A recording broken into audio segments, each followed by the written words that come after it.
Good morning and welcome to Flyman Dan Adventures. I'm out here in Tampa Bay and I'm in the back country and I'm trying to get to my little tarpon pond I found. The current is so strong and the water's kind of shallow. I got me a new trolling motor, but the battery I had is kind of puny. I just used a little motorcycle sized battery. Only got me out here about a half a mile, but I'm going to heard some snook crashing under those trees over there, so I staked out. I'm gonna throw a little diesel minnow under there, see what happens.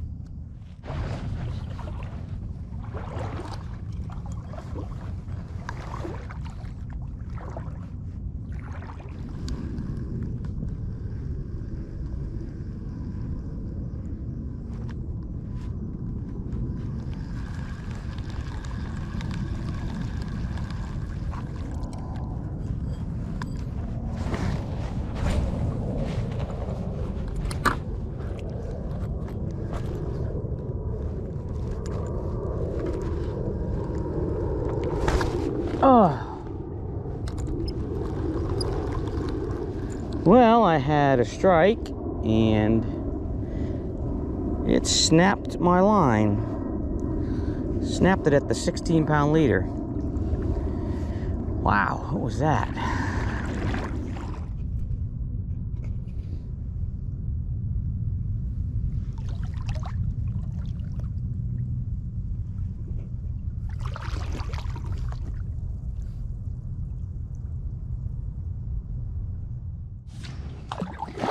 Yeah, we are traversing the dark mangroves. Hopefully the tide is high enough for me to get all the way in without getting out of the boat. It's a very skinny canal. Getting in here, and the next flat that I have to go across is pretty skinny as well. Once I get across that, it's a little deeper, and then I can actually put my trolling motor down to get in. Well, pretty shallow in here. I gotta actually get out and tow this kayak a little way so I get to deeper water. At least it's a nice firm bottom, no muck.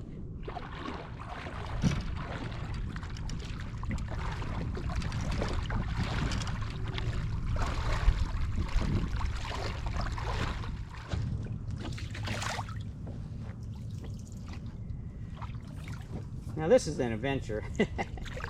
Going through these mangrove tunnels to find a pond full of tarpon. I usually drive all the way into the Everglades to find stuff like this. Yeah. Little mullet swimming around. Right here in the mouth of the this little pond. Spooked a big school of fish, but I just saw one jump. They were just mullet. Big mullet come in the winter, so when you push a school of mullet, it looks like redfish. Yep, that's all mullet.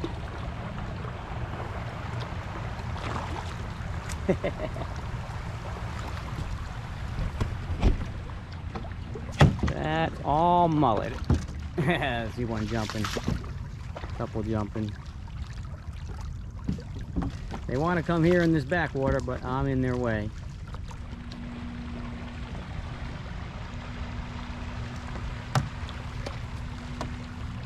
Couple hundred fish right here.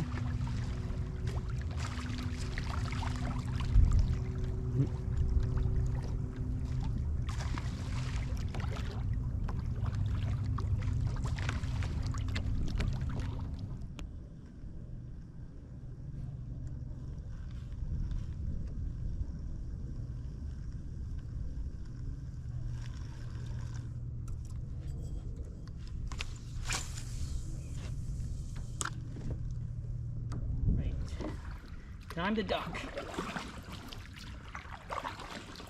Tight squeeze. I'm hoping my pontoons that I put on this kayak do not catch anywhere here. Into the jungle. I did raise my seat a bit, so I have to duck. Hoping I'm in the right tunnel.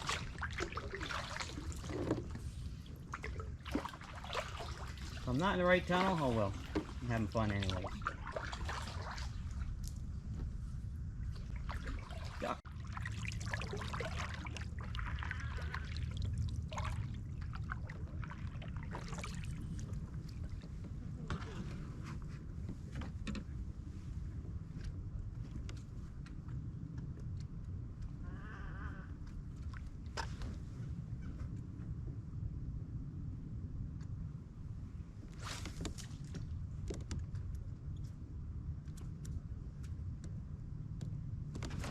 Oh.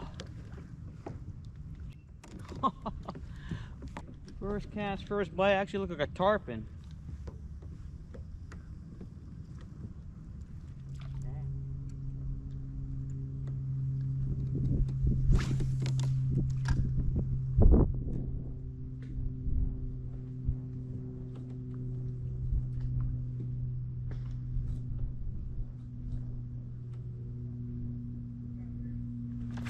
Oh my god. Oh my god, that was another tarpon.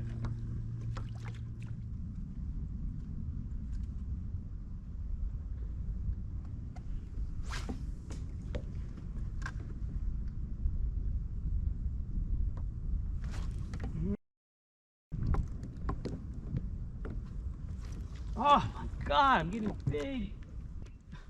Oh my god.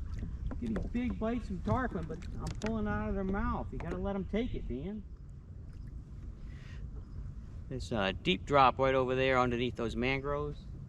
Some shade, and it's like 20 or 30 feet that it runs back before it reaches the shoreline. So far, I've thrown my diesel minnow in there and got about 4 strikes from tarpon. One was probably in the 10 to 12 pound range. But the wind was being a pain in the butt, so I had to slide out my anchor and so I can work this spot properly.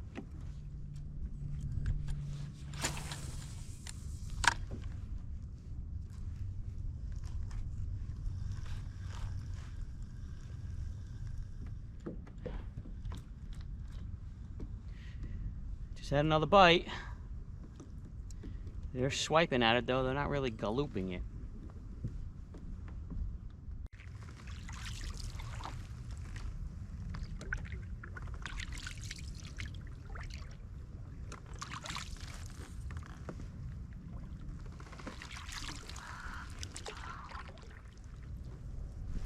Tarpon rolling right out there by the edge of the mangroves. See if I can sneak up on them and get some casts into them. Don't have to catch them, just let me get a couple jumps. Getting tarpon swiping at the bait, but they're not getting it in their mouth very good. Unfortunately, I have to make a long cast, so they have the advantage on those long casts. Swiped at it a couple times.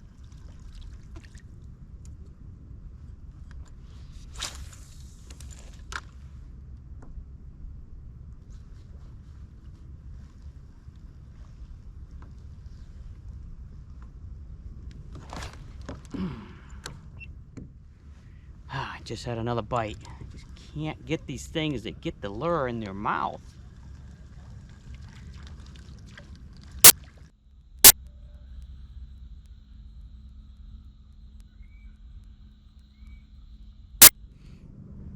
Most of the time I like to use silvers and whites with my diesel minnows to match a lot of different bait fish, but here in the backcountry, the bait fish you're going to run into are like chubs, killifish, sheep's head minnows, and sometimes some tilapia.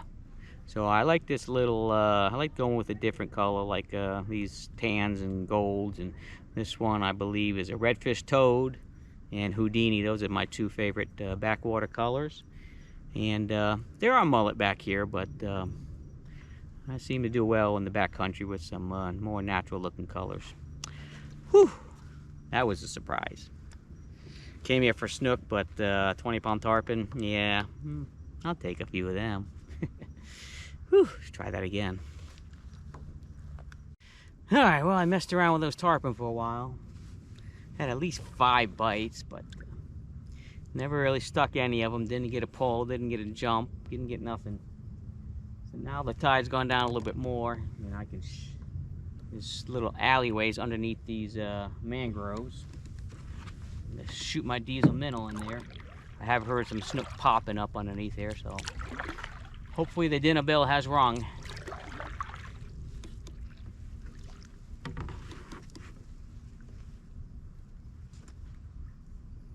Try to get into that little garage right there. Oh, perfect.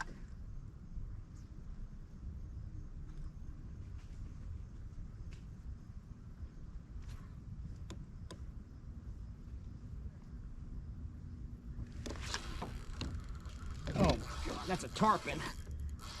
That's a tarpon. He's right under the boat. He has no idea he was hooked. That is a tarpon. Oh no.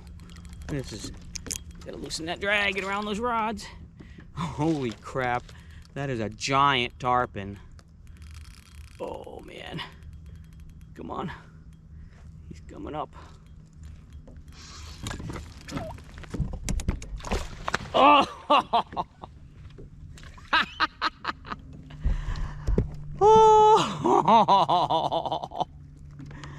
Oh, sometimes in fishing I don't care if I hook them. I'll catch them, but wow, that was at least a 20-pounder. That was a ball. That was a tarpon. That was a tarpon. There was a tarpon roll right there.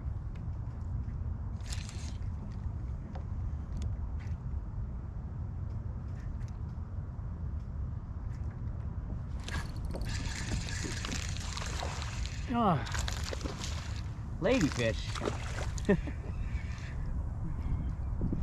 Baby tarpon. Ladyfish. Poor man's tarpon. Oh well. Alright. Good buddy. Good sized one too. Holy shit, that's a tank. That's a tank ladyfish. Probably the bite I had earlier today. But I did see a pretty big tarpon roll right over in that same casting area. All right, buddy. Come on.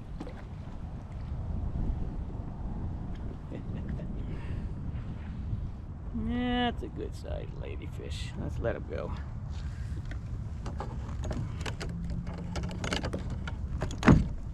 Little de-hooker here. Off he goes. All right.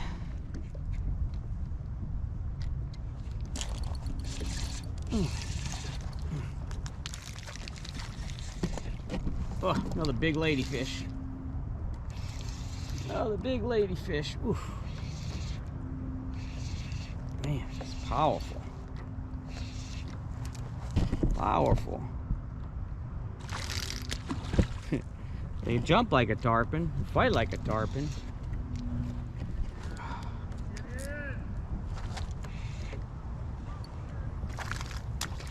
Man, he's a big ladyfish. Whoa.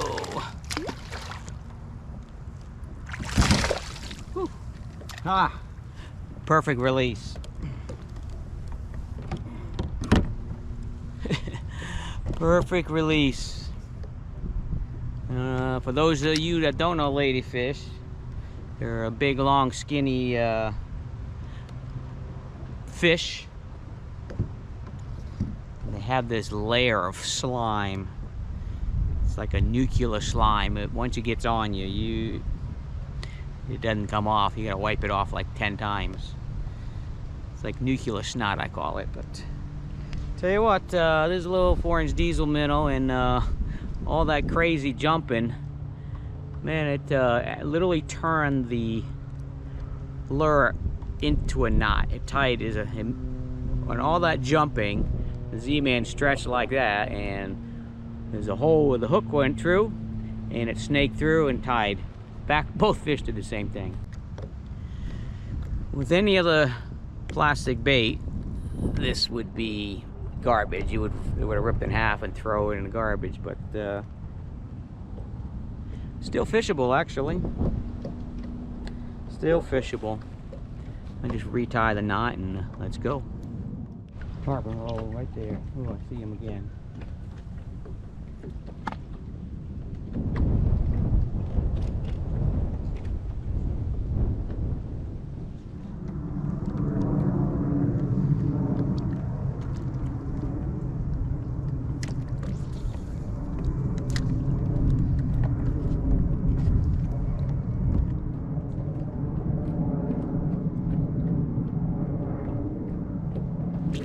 Oh, something bit it.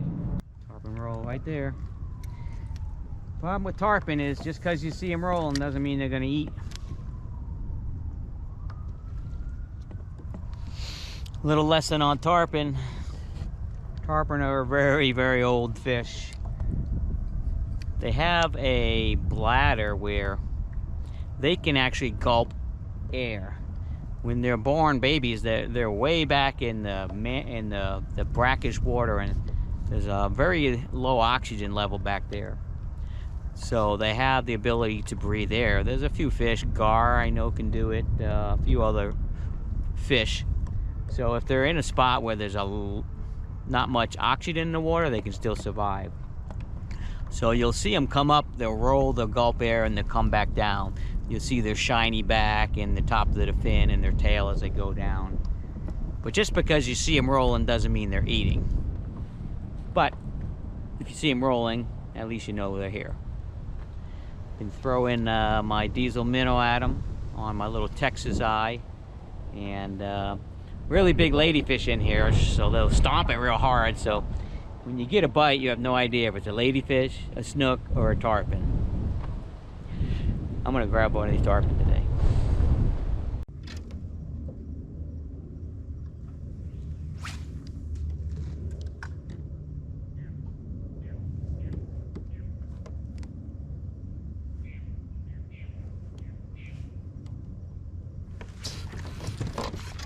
Oh! I was outmatched that time. Holy crap. It was like a 50-pound tarpon, and I got just broke me off. Whew. That was a big tarpon. Whew. I hope I got that on footage. Wow, that was a big tarpon. I am outmatched. This is a 30-pound leader, which is the heaviest I got on my boat. Happily, the 30-pound test, then I got a blood knot to 16-pound test, which is what I use for my bass. And then it's a FG knot to 10 or 14-pound power fire line. Everything held together except for, looks like he, I don't know if there's a knot or I could feel the fray from his teeth, but dang it. It's exciting though.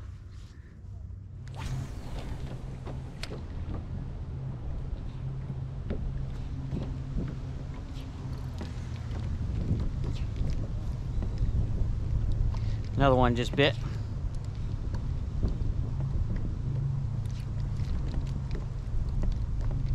Come on, stick on there. Stay on there. There we go. Well, he was on there for a second.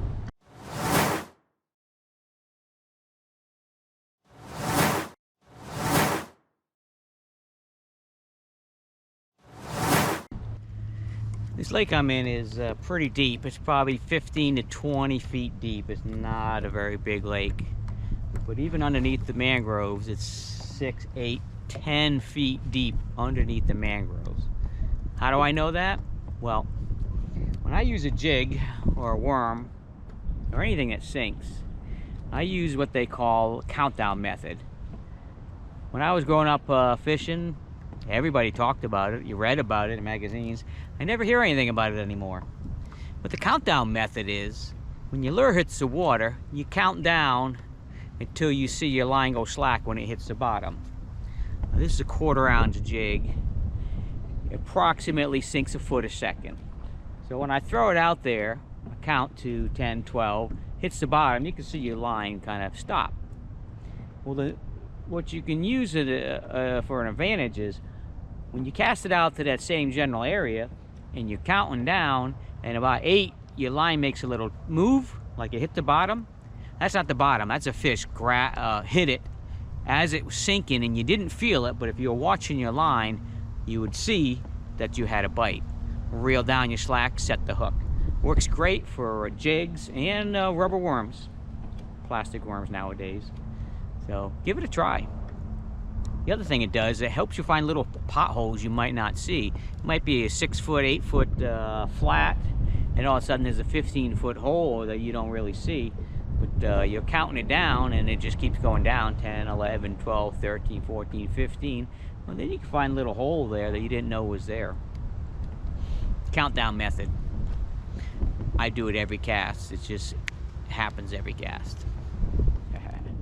Just had a bump on my jig. There it is again. Probably ladyfish. They swim in wolf packs. There we go. Oh, I missed it. They swim in packs and they move fast. So if you catch 1 or 2 or you get a bite and you miss it, by the time you get your lure back out to where the fish are, they could be 100 yards away and you might not see them at all for the rest of the day. So sometimes they hang around one general area, but they're always on a move. They're not gonna like sit there like a snook and wait for stuff. They're always moving. They got a really big eye, so they like fast moving, flashy stuff. Use a real erratic jigging motion, and the swim tail gives it some action, so the diesel minnow is great for these guys.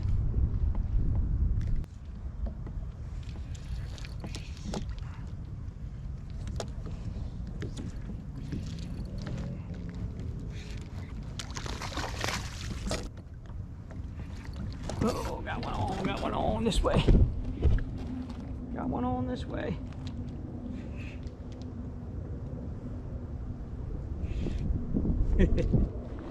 Oh, got one.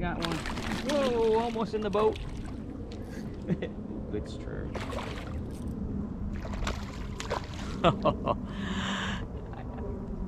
If you guys that don't know ladyfish, that's success. They have very, very paper thin mouths. And as you can see, they jump like crazy. They're nuts. They swim really fast. But getting a few jumps, some runs, the hit, that's all you really want on ladyfish. You get them in the boat, they poop, blood everywhere, then they get this slime. So that release is perfect ladyfish release. He was just about done. He gave his last jump and I said goodbye. Once you're a big cousin though, harpoon. They're in here, I see them. Can't get them to eat.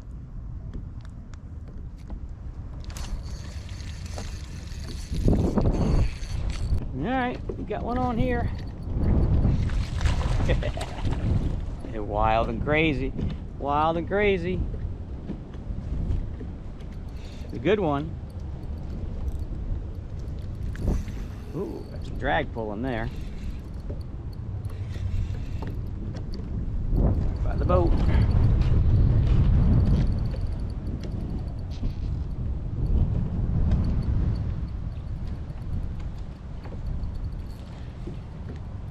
Oh man, that's a strong one. Good size.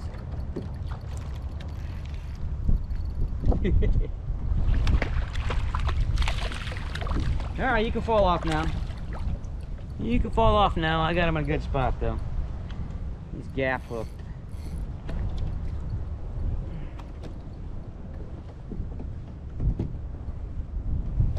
He's gaff hooked.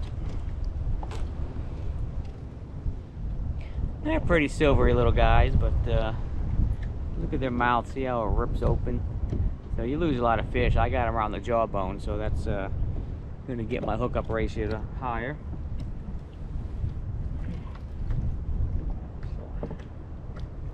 He's going to flick. I can feel him. Just grab that hook. Grab the hook. Grab the hook. All right. Here he goes.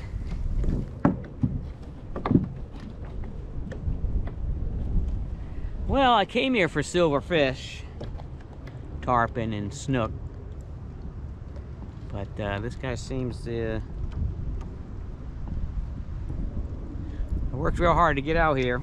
Definitely over an hour to get out here. Low tide and against the current, against the wind. Getting out of the kayak and walking on the 6 inches of the water. So, it's definitely a wintertime fish. We're in the early December. And big schools of these ladyfish come in tight in the wintertime. Tempted to throw the fly rod, but the wind's a pain. I am anchored up. I can go downwind with it, but throw a fly, and then all of a sudden you might not, they might not come through for a half hour, and I got a dead arm. Snook time. Come on, a little snooky here.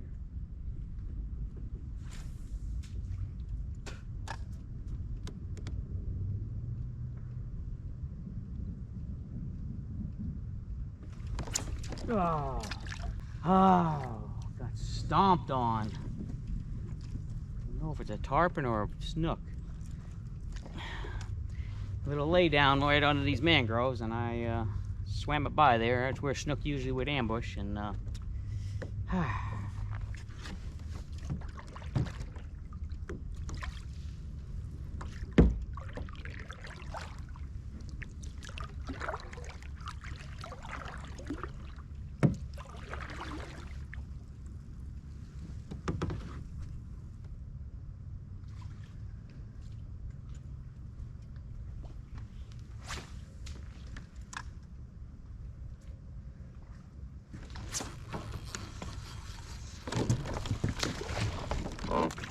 stay on, baby. Stay on, baby. Oh, hey, hey.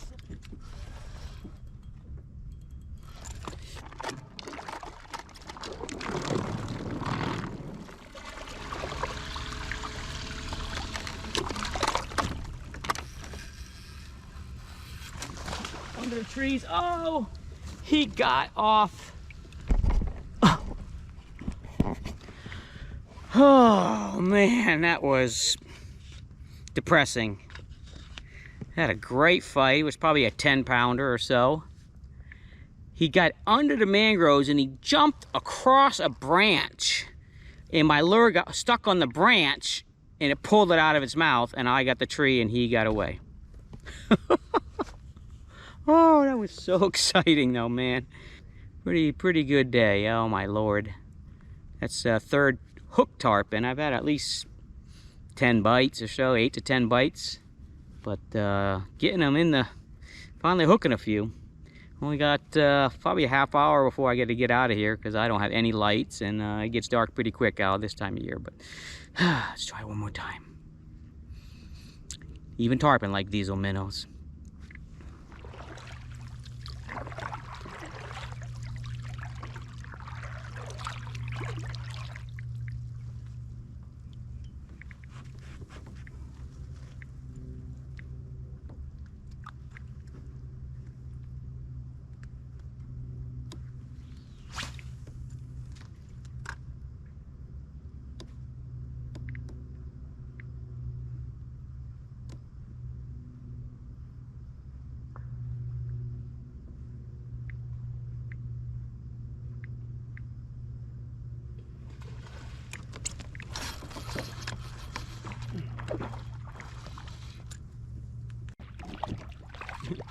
Well, targeted species, snook, little peanut, but come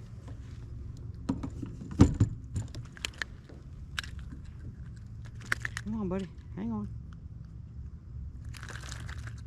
Little peanut. Oh, look out. Oh, easy release. Well, coming to the end of this little adventure. Sun's going down quick. I'm well over a mile from the ramp, and got to get going. And the no-see-ums are out. Yesterday it got cold and quick, so I'm gonna get a move on it. 3 tarpon hooked up, 1 baby snook to the boat, but what a ball. Whew. One was a pretty good sized one. I was outmatched. Oh well, get him next time. Yeah, we are traversing the dark mangroves. Hopefully the tide is high enough for me to get all the way in without getting out of the boat. It's a very skinny canal. Getting in here, and the next flat that I have to go across is pretty skinny as well. Once I get across that, it's a little deeper, and then I can actually put my trolling motor down to get in.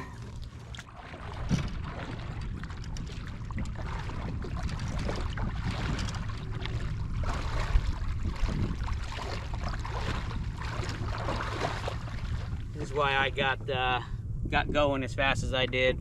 I didn't want to do this in the dark.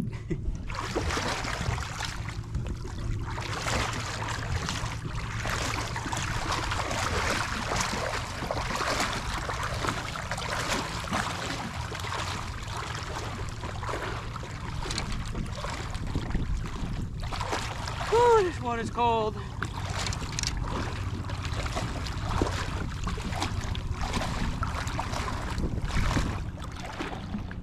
Yeah, it's getting a little deeper.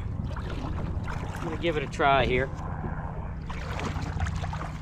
Made it back in. I'm gonna go through the mangrove tunnels. Usually the mangrove tunnels, at least one edge is deeper, where the water comes through and creates a little channel on one side. Hopefully. That water was cold. It's tight in here.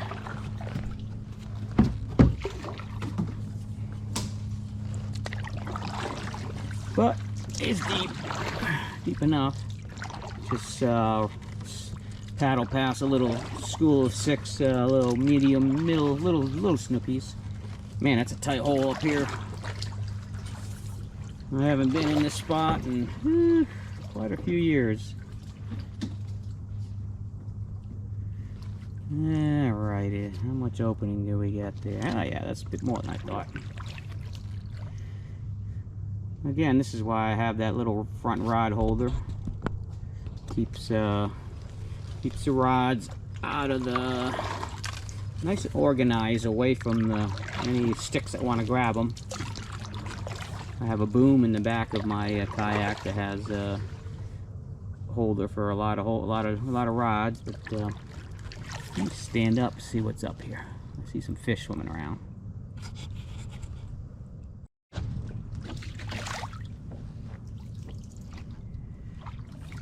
Now this is an adventure. Going through these mangrove tunnels to find a pond full of tarpon. I usually drive all the way into the Everglades to find stuff like this. Yeah. Little mullet swimming around. Right, we are going to relax my way in. I have my Minn Kota trolling motor out here. Ooh, gotta stay off these. Gotta stay in this deeper water though. My Minn Kota 40-pound thrush trolling motor. I'm going into the wind on my way home, which is usual for me. So we're gonna take it easy. I only got a little small motorcycle-sized battery. I have no idea how far I can travel, so we'll see. We're cruising on with my trolling motor. rebuilt this trolling motor. It's not too quiet, but oh, bunch of mullet. But yeah, it can go about 2 miles an hour, about what I could paddle. I can steer it once in a while with the paddle. Sometimes you can just lean, and my pontoons will act as little mini rudders. Save myself some